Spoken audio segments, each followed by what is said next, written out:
comments from the public about whether we need more lawyers or not. Yes.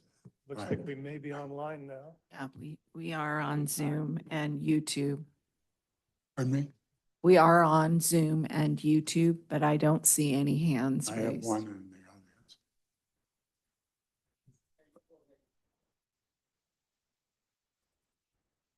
Somebody else with their hand up? Do you have a card from somebody? He said, do you have a card from somebody? No. Okay. He just said he thought you said that. Oh. Already handled it. Thank you, Mr. Mayor, council members, city staff, and those here in the audience.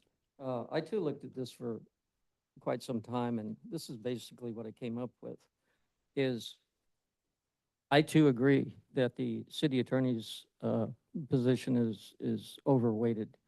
But again, if we go back and look at how we got the city's position in-house, for those people that don't know, a lot of cities, they will have an attorney representing the city from a firm. And then there are little caveats to it. And eventually, if you don't have that inside, you don't have near as much control, and it costs you a whole lot more than you budgeted. That's the reason for the in-house. So having that's a plus.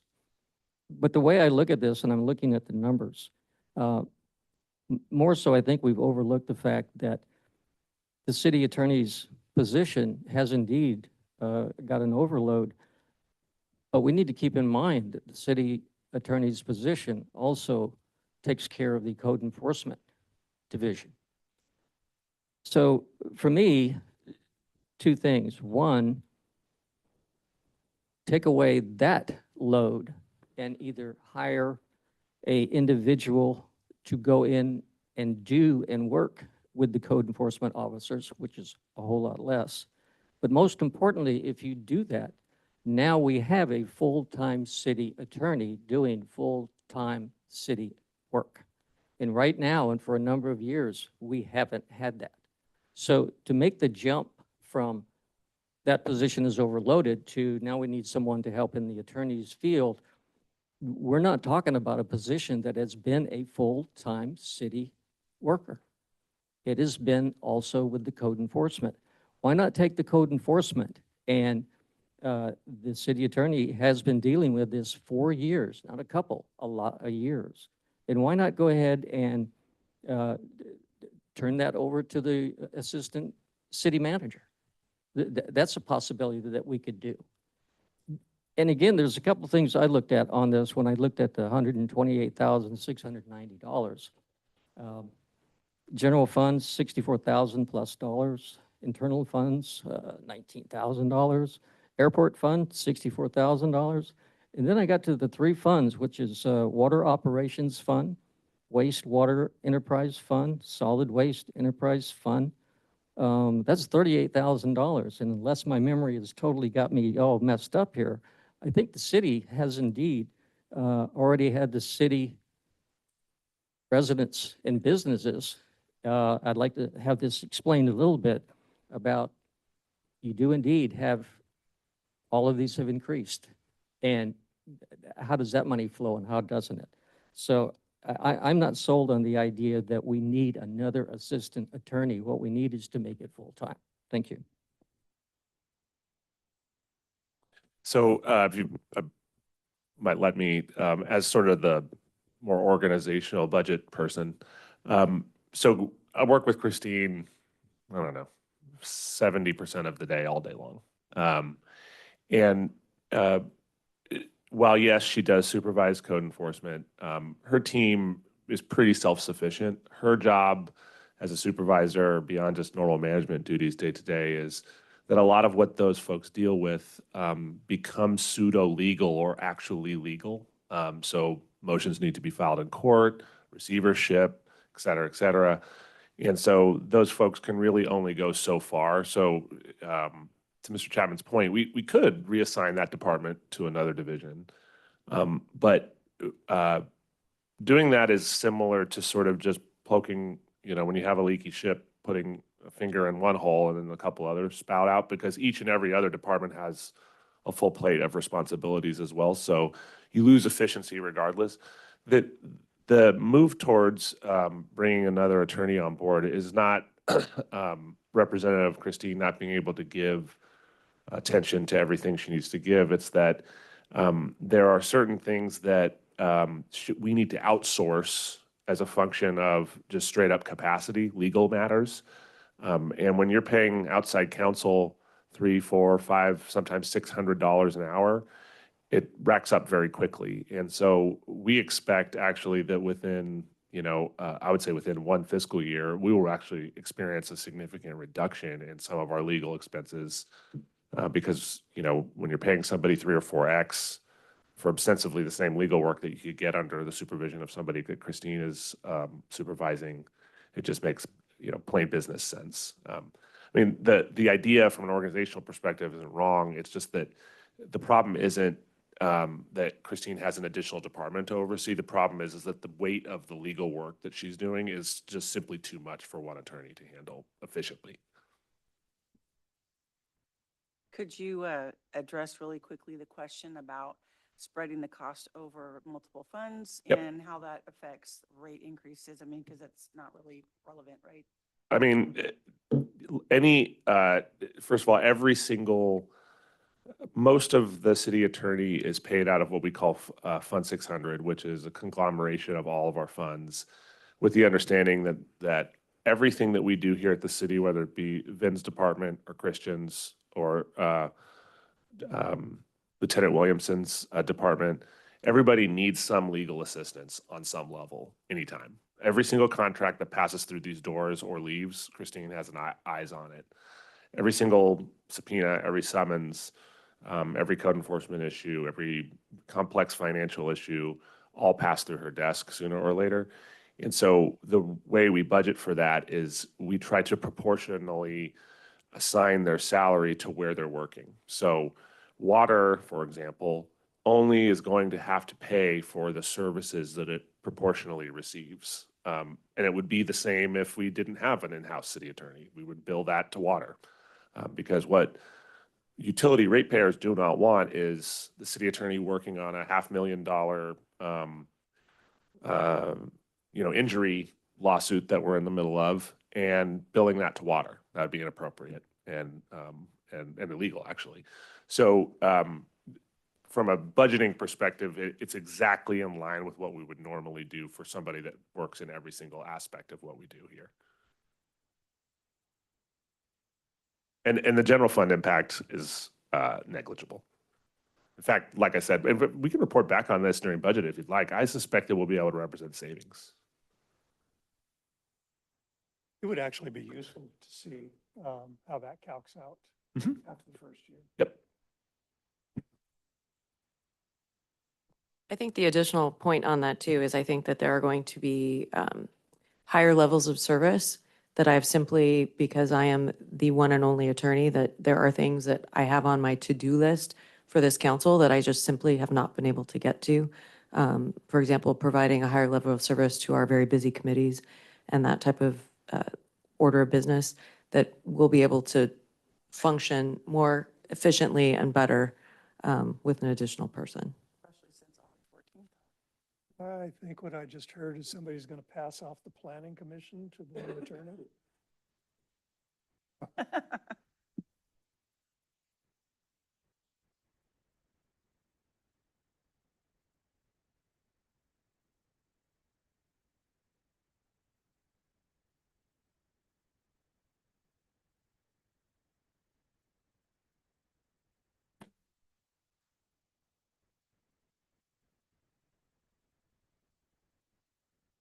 I do miss the days I could walk fast.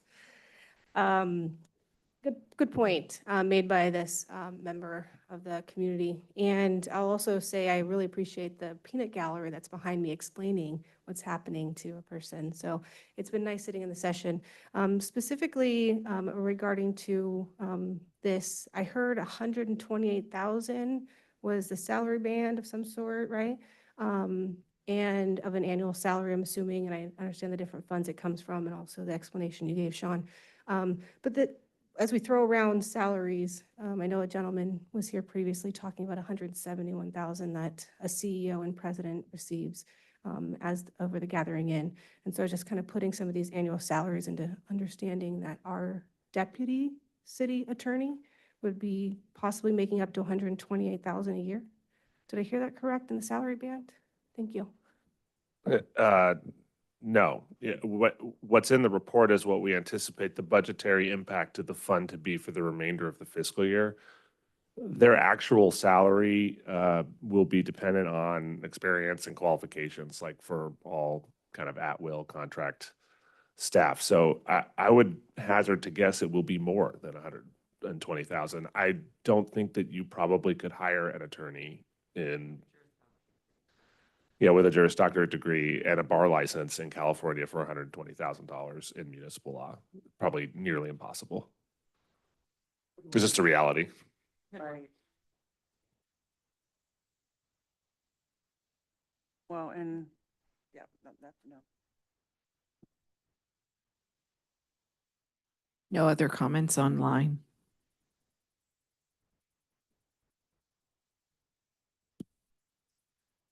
No further discussion. Yeah, You go wanna ahead. All right, I'm excited to, let's adopt Resolution 2024-237 and get our city attorney some help. Second. Bill? Thank you. Councilmember Andriotta, Yes. Councilmember Lauritsen, Yes. Councilmember Joyner, Yes. and Mayor Carl Skint.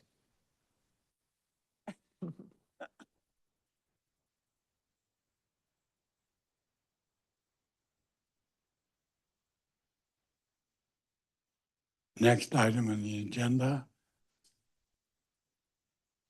is adopt resolution 2024-228, authorizing the establishment of one high school intern position, library. Veronica? Good evening, Mayor and council members. This item before you is as a result of a grant that the library applied for in March of 2024. It's called the Teen Succeed Grant. And this grant is, it's funded through the Library Services and Technology Act and administered by the California State Library. The goal of the Teen Succeed Grant is to provide funding for teen internships with a focus on developing teens' social, emotional learning, and workforce readiness skills. So in July of 2024, the library was notified that they were awarded the $54,355 grant. So this item before you is a request for the approval of first, the actual full-time equivalent position of high school intern. Secondly, we're also requesting the adoption of the salary schedule for the high school intern because this is a newly created classification.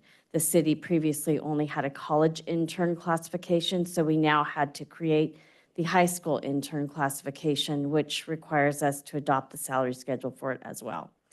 The last piece of this request is the budget augmentation so that we could set up the expense and revenue accounts as like a pass-through for these grant funds, but there is no actual cost to the city.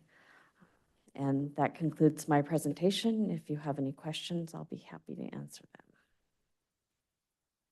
No question, just awesome. Good job for applying and for getting it. And I think that'll be great to have a high school intern. That's awesome. Will you choose that out of your committee that you have, or you just take independent applications, or how will you determine that? What's the name of your teen group again? I forget. So we do have the Teen Advisory Board, which is our volunteer group. Right. We're planning on doing but a standard recruitment process. Certainly, many of our TAB members are very excited and eager, but we are working very hard to make sure that this is a accessible and attractive program for applicants throughout the city, including ones who may not be on our Teen Advisory Board simply because volunteerism requires a certain amount of comfort and home privileges to be able to do. Job.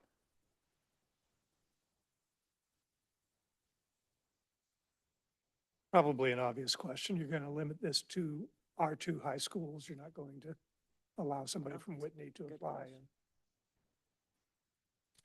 Right now, our intention as we're looking at it is to basically ask for ties to Lincoln. So if, as opposed to like our two high schools, if we do have someone who's a resident who might be involved in homeschool or one of our charter schools or something like that, we'd also want to look at that. But yes, the intention is to support youth in the city of Lincoln. So if you had a student who lives in Lincoln but goes to Whitney,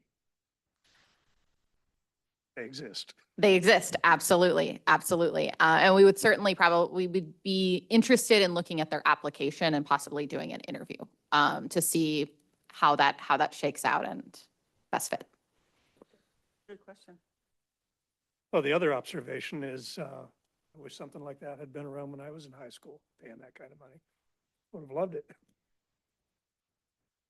This does also give us the opportunity to use this classification in other departments. So I'm really fortunate that Catherine has brought that forward because we've had other interest shown for high school interns.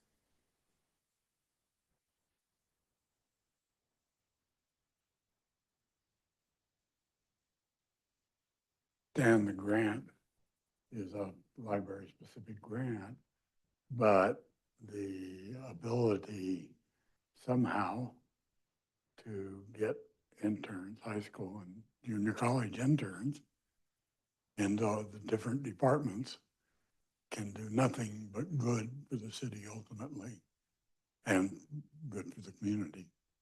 So I would in the future recommend some concentration on that. Yeah, we'd like to expand. We actually have a number of different departments that have just started to kind of ask about, try to bring on board some interns. It used to be, when I started in public service, internships were literally unpaid. Like, That's you did right. it just to get the experience that maybe one day you might get a Labor. job.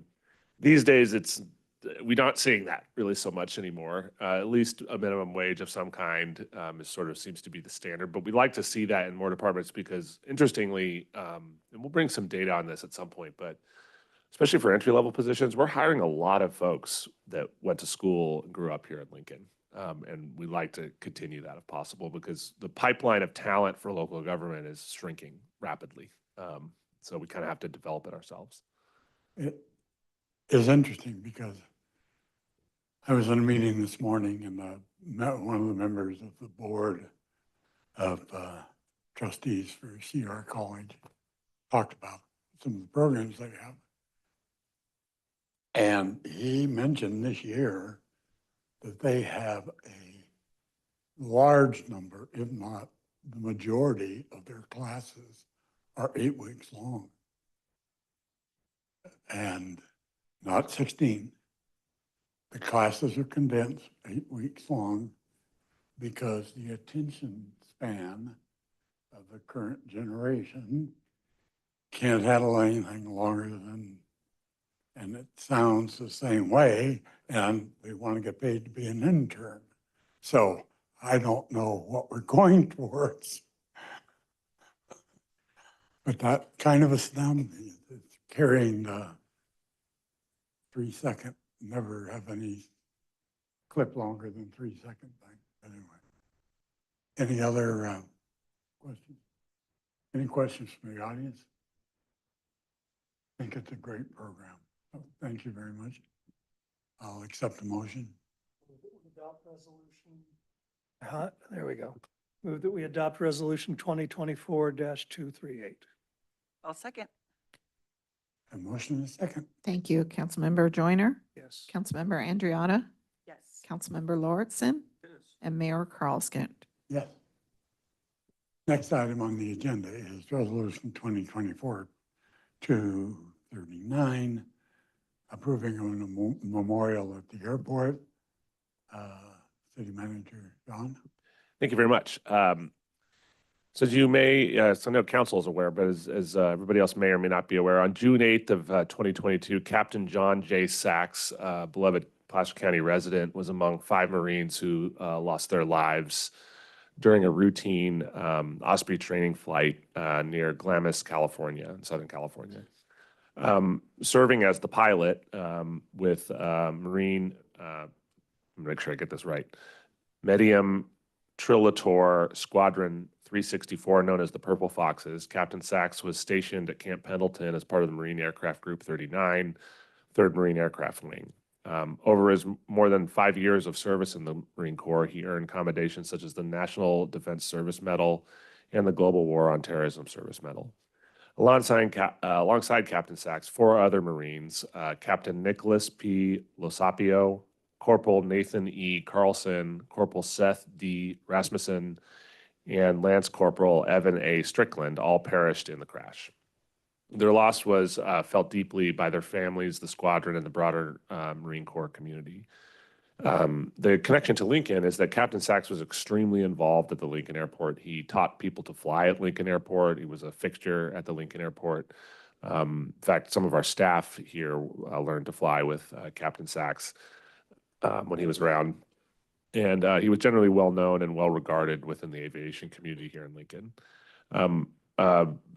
Number of months ago, Chief Alves and Jeff Demur, who's here this evening, attended an airport commission meeting and proposed a memorial in honor of Captain Sachs for the airport, given his connection to the airport, his many years there, and our desire to honor the sacrifice that he and his Purple Fox brothers gave to our country. And so Jeff, who is here this evening, is a licensed architect, and he for free designed the memorial that is in your staff report this evening. And I'm sorry that our technology is not working this evening. I don't know if it's possible to pull it up, but if not, if you just go to the staff report, it's on the second page. It's very simple. It's essentially a 12 by 14 stamped concrete pad with a memorial podium, essentially, that has a brass, plaque, apologies, and that kind of explains a little bit about Captain Sachs's life and his sacrifice. Below that is the Purple Foxes squadron logo, and on the back is the United States Marine Corps' logo. And then next to that is a bench that is also in granite that will sit facing westbound. And it has the names of not only Captain Sachs, but of all of the members of his squadron who perished that day. The memorial is oriented westbound, as it is commonly said in the aviation community that when an airman passes, they flew west, which is represented metaphorically of a pilot taking their final flight west into the sunset. Staff and project partners have been in touch with Captain Sachs's wife, Amber Sachs, who is very supportive of the project and has assisted in providing some of the language and detail for the memorial plaque. And a draft of the plaque is in your staff report, and if you'd like me, I can read that as well. We've scoped the project, and we believe it'll cost approximately $45,000 for the totality of the memorial. We're recommending in this report that amount not to exceed that be allocated out of your standard allowance dollars, which we feel that this meets the threshold that council created for those one-time monies for projects that we could otherwise not afford, that are, in this case, generally minor in nature. And but we don't think that it's actually going to end up costing the city that amount. The Lincoln Public Safety Foundation has committed preliminarily to doing some fundraising to come up with, if not all of the money, at least some portion of it to contribute towards it. And we've been fortunate enough with Jeff, who's here this evening, to receive the design services at no cost. So it would be located, if you've been to the airport, adjacent to where the gazebo is, sort of in front of the flight office. And that's an area we don't anticipate in the short term that will be developed or changed in any way. And so we feel it's a pretty safe place to put, where we won't have to relocate it at some point. And so if council is of a mind, we respectfully request your approval. And when we get to a point where the project is ready to be commemorated, we of course want the entire community and council present for that. And if it's okay with you, Mayor, the project architect and also Lincoln Airport resident is here this evening. And Jeff, maybe you could come up and just share a few things about your design.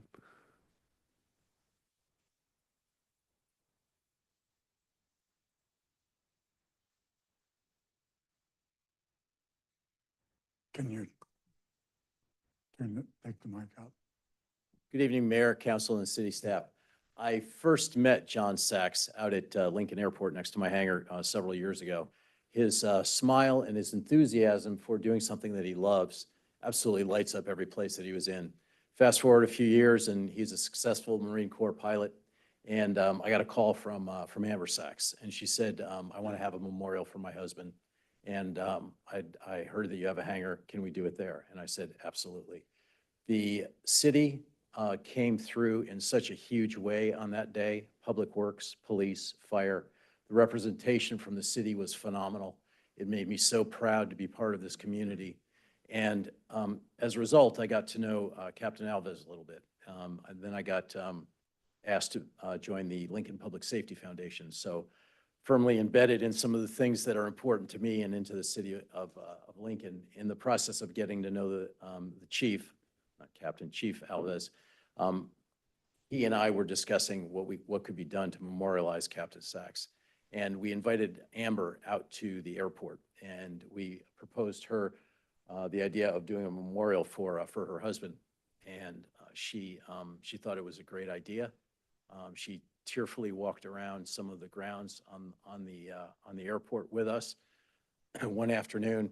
And what we landed on was the location that Sean discussed a moment ago by the gazebo, just to the north of it.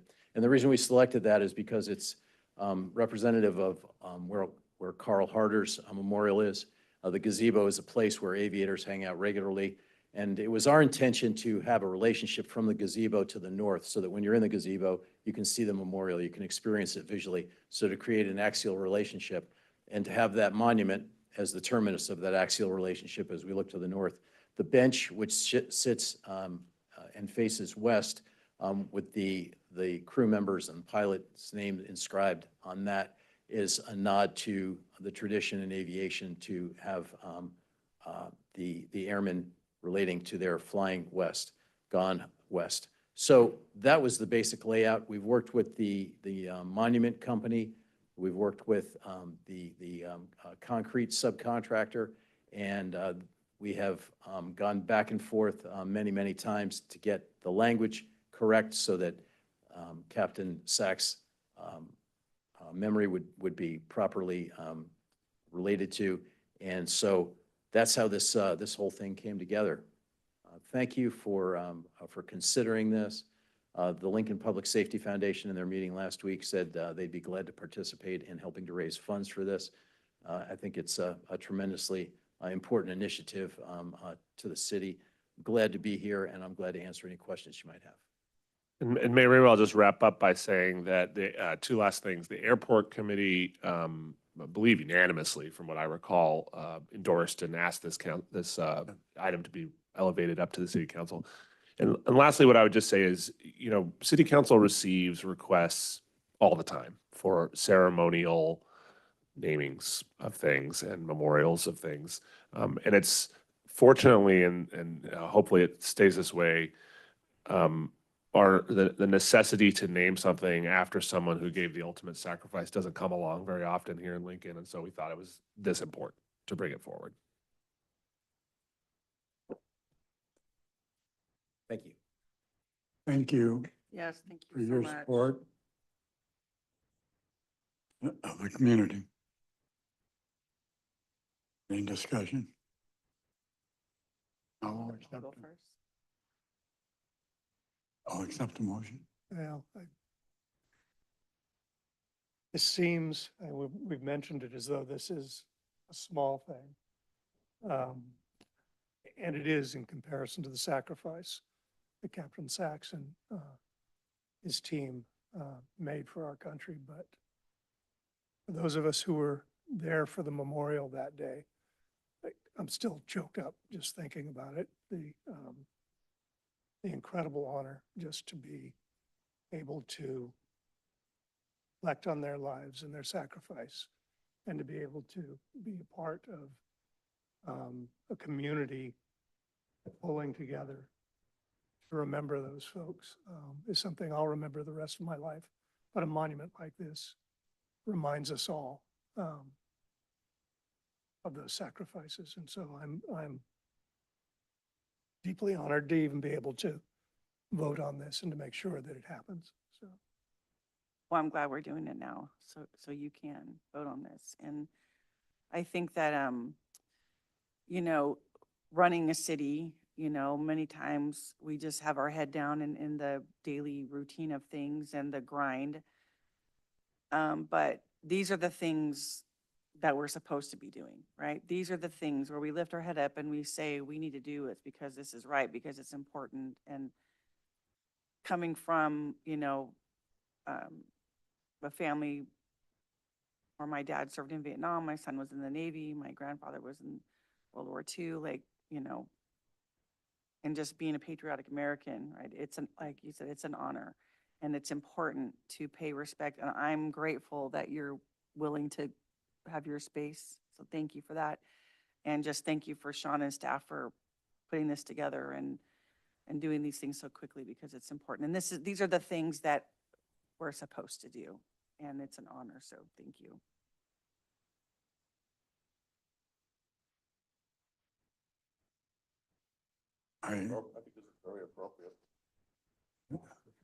No question. You know, it not only helps us remember, but future generations. You know, Dad, why is this there? And if you don't know, you find the history out. I know with my granddaughter, there's a lot of things, monuments that she questions that I have to find out about. And it's good to carry the legends and the traditions through, so. And Mayor, I apologize to interrupt. One last thing I just wanted to point out because this was a big part at the airport committee meeting. One of the things I really appreciated about the design that was put together is that the bench includes all of the names of those who passed at that on that accident. Because you got to figure that each one of these young men had their own hometown and they may have memorials there too. But I just thought that it was a really nice sentiment that he died with his team and so they're there together.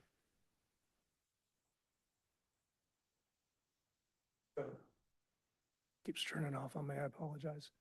So a couple of curiosities, I guess, really. Are we thinking of lighting this in some way?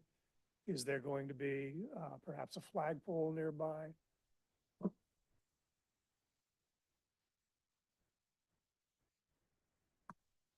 That had not been considered, but I think it's a wonderful idea. The goal was to try and be as fiscally responsible as we could and do it in as timely a manner as we could. Understood. Well, maybe it can be done in phases. Yeah, I think we could find a way. Lighting, I think, would be very nice. It's already Wouldn't be power that. out there. It wouldn't be that expensive to add some accent lighting. It's a beautiful idea. Yep. And I think I can't put it in my mind. Is there a flagpole out there already adjacent to the flight office? The flagpole is at the street in front of the Street level. terminal. Okay, well, we could look at that too. The power wouldn't be a problem. Yeah. Okay, no further questions? Any questions from the audience? None online? No Comment? hands are raised. Okay, I'll accept the motion. We'll let Paul do that. All right. Motion to adopt resolution 2024-239. Second. I have a motion and a second. Thank you. Councilmember Joyner, Yes. Councilmember Lauritsen, Yes. Councilmember Andriana, and Mayor Carl Skint. Yes. Next item on the agenda is city manager report.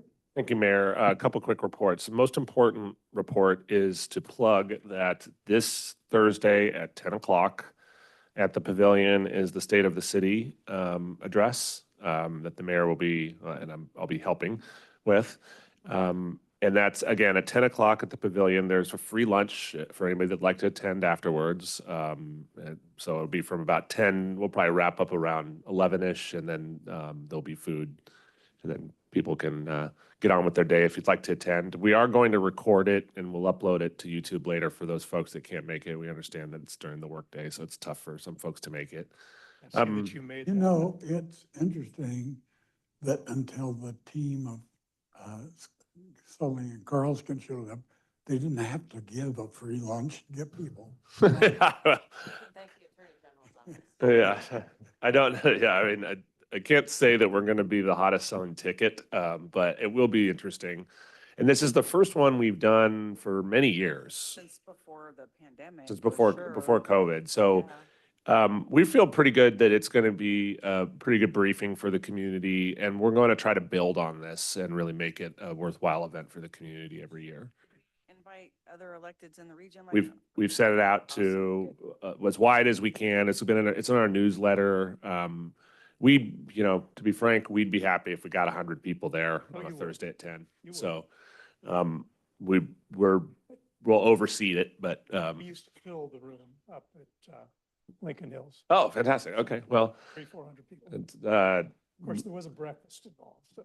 maybe we'll do a dance or something. I don't know. I did notice that you made this an official council meeting that the council members have to show up to, so Oh, yeah. you had to get 4 Yeah, people in the right. room, right? That's right. There's actually, just sort of as a geeky side, there has been an Attorney General decision regarding the Brown Act and ceremonial events such as this that required us to do so. That's why. Yep. And we will be discussing city business. So that's a big one. And again, it'll be recorded in case you're not able to make it. The second item I'd like to mention is that we only have 2 city council meetings left this year. We have our regular first meeting in November. There will be no second meeting in November. That falls right around the Thanksgiving holiday. And then there's the first meeting in December, which is the traditional kind of city council switchover. And then we're dark the second meeting in November, or excuse me, December. So in terms of actual city office closure, I don't anticipate really much of any. Sometimes the weekend between Christmas and New Year's, we kind of go down to a skeleton crew because business really slows down during that time period, but otherwise we'll be around and available. The only other updates is keep an eye out for correspondence and postings on anything related to Christian's downtown meetings, which are coming up. It looks like he has some flyers over here for anybody that's interested. All over, so please participate. The plan will only be as good as the kind of feedback we get. You do not want Christian and I sitting in a room coming up with this alone. And unless you want, roundabouts on every single corner or something like that. And other than that, please keep an eye out on our e-bulletin. There's all kinds of Halloween events, a couple really cool ones that are occurring on Halloween in the plaza that I'd encourage you. The DLA is putting on a Halloween costume competition. I think it's at 4:00 on the 31st. And yeah, trick or treats from what?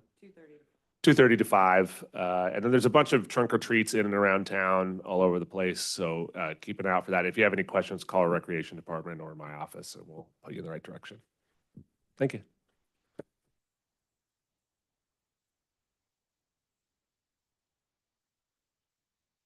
Anybody have initiated business they want to?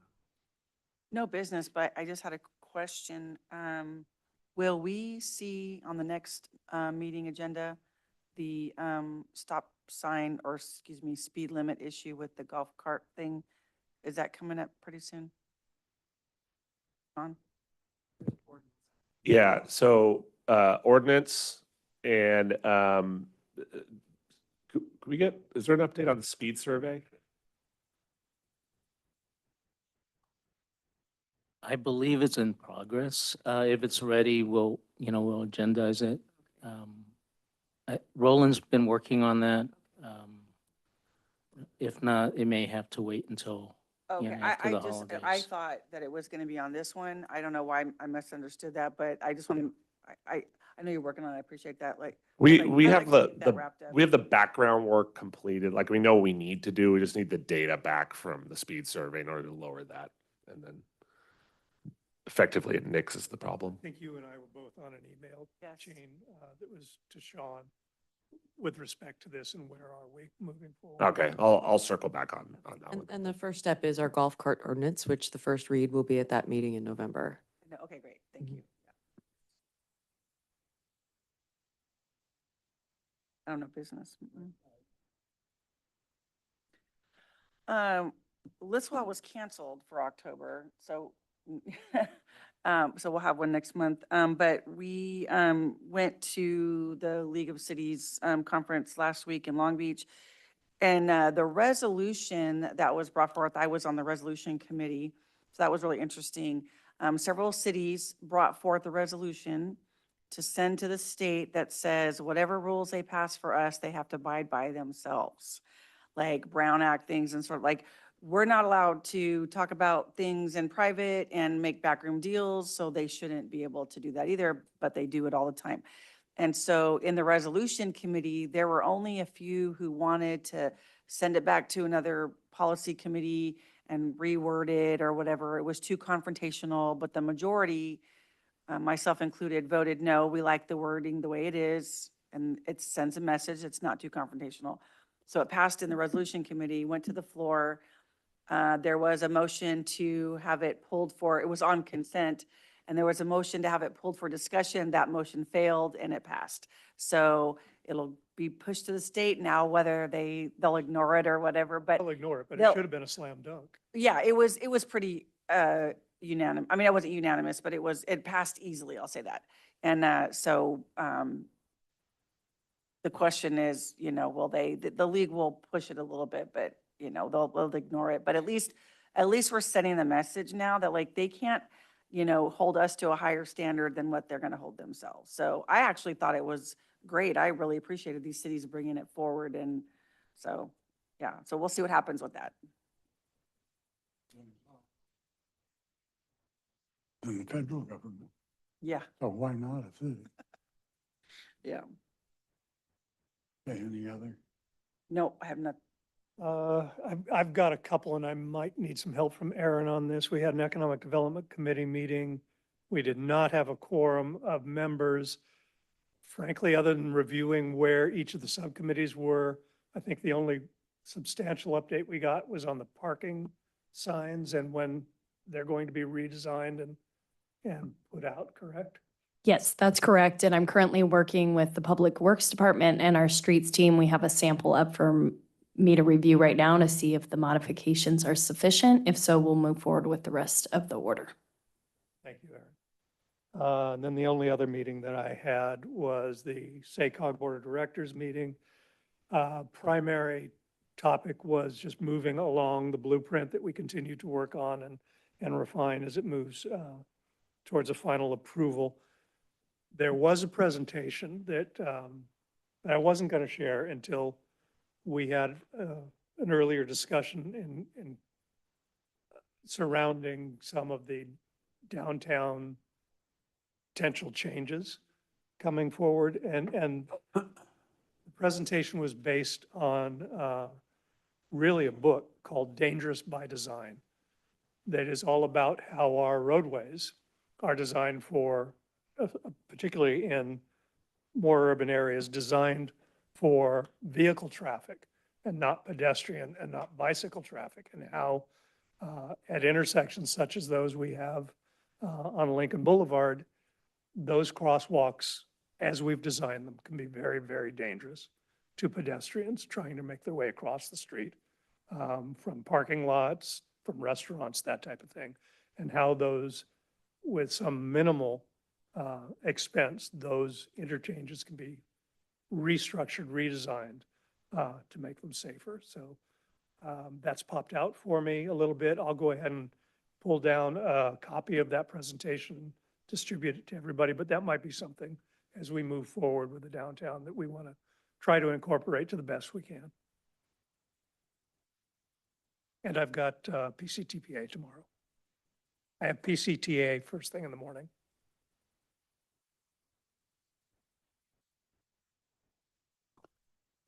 We had PCWA 2x2 the 15th. Basically went over the status of the NID problems, fixes, and delays. NID or PG&E? Pardon me? PG&E. PG&E, which affects NID. We we'll continue to have to support as needed with our groundwater because of the shortage caused by that. We got a very good presentation on the collaboration between the three cities and PCWA. Yeah, all three cities, PCWA, on an ad campaign, essentially saying we've got plenty of water, it's good water, and this is how we manage it. And they're doing a really good job. I guess you're part of it, right? The group of or rather, tried to find a better word than that, but PR people from the groups working together. And I was very impressed with the campaigns they're coming up with. I agree. So it's primarily designed to answer that question that we all get several times a week. Why do you continue building when we got so little water? Where's all the water going to come from for this? And so it's just simply addressing the reality of our availability of water and our delivery systems and the pre-planning from generations ago that has brought us to where we are, and the forward-looking planning with OFER and such that we're doing for future generations, and the fact that we actually have within South Placer, within the PCWA district, sufficient water for all the cities at build-out.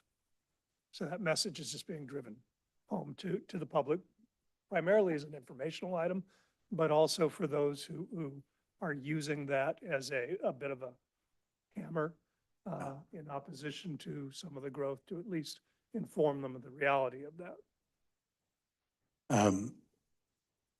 The LAFCO meeting was basically a very simple meeting having to do with the receiving and accepting the municipal services review of the city of Roseville that was done, and starting a MSR on a couple of fire districts that they're looking at consolidating. The good news is that LAFCO has published the Village 5A annexation is accepted. The package is accepted, and we will have it on this hasn't been published, but it will be. It'll be on the agenda for December 4th. And I attended the WAPMA meeting for my colleague who couldn't make it. Without going through everything, two highlights. One is they finally finished the negotiations on changes to the FCC, who is the operator, negotiations on the changes of some overruns in time, and took that, fixed it, no cost to the organization, which was, I thought, very good negotiations.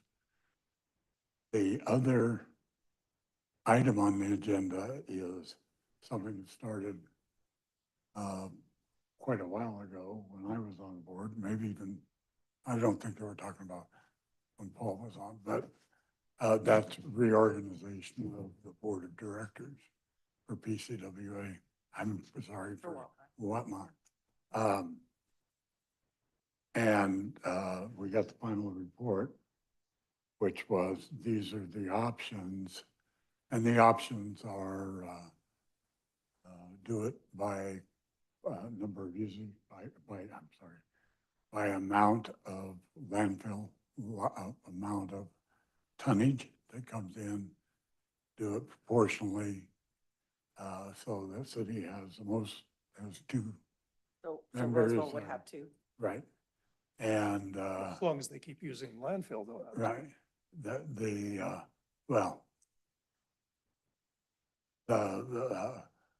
getting the board down to 4 people by eliminating the second city county member, or doing a weighted vote, which hasn't worked out very well. That's very complicated. Well, yeah. The only time I know it's been exercised, the next meeting, they threw it out as an opportunity. Because, anyway, I was an alternate. One of the county people weren't there. And I didn't think we were the right people to vote on changing the board structure, Yeah, right? that's good. So we We'll pick tossed it on to the next meeting, the first meeting in January. My sense was, the consensus was to make it a 4-person board. We talked about that, yeah. I'm not a fan of going for even numbered boards. Well, You wind up with no ability to tie break. yeah, Just saying. Yeah. So how about this? Go to 7 and no, you just write the bylaws correctly. You know, and you either, well, if you've got a board that is a 4-to-1 board, or 3-to-1 board, then you better go back and work the problem anyway. You know, this is a joint, or there's got to be a solution for both, but we're not involved in that Not gonna be- anymore. so I'm not a fan of even numbered boards. I think they become Duly noted. problematic. Duly You noted. can't down the road. have, well, It's the reason that almost every commission and board we sit on has an uneven it's also the number. reason why there are 2 county people on most boards. That's the problem we're trying to solve. And so there are multiple No, ways to that's the solve it. problem is caused by having to have an alternate, you know, anyway. We'll work it out. Obviously, as a contentious, can be a contentious decision. Have no information items?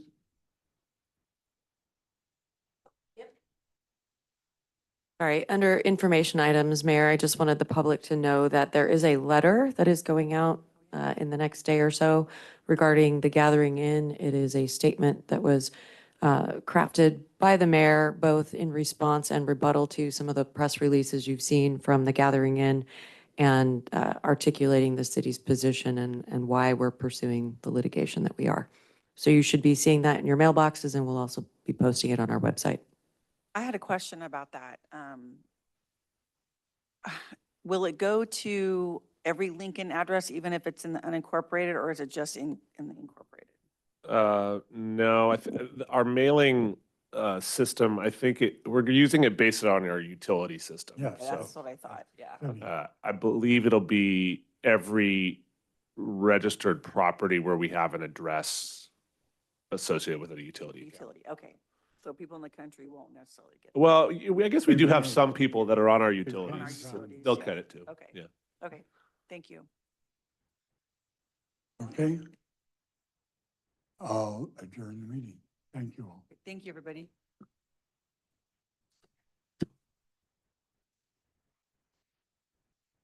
Go to a 7-person board and you solve it. No, you don't.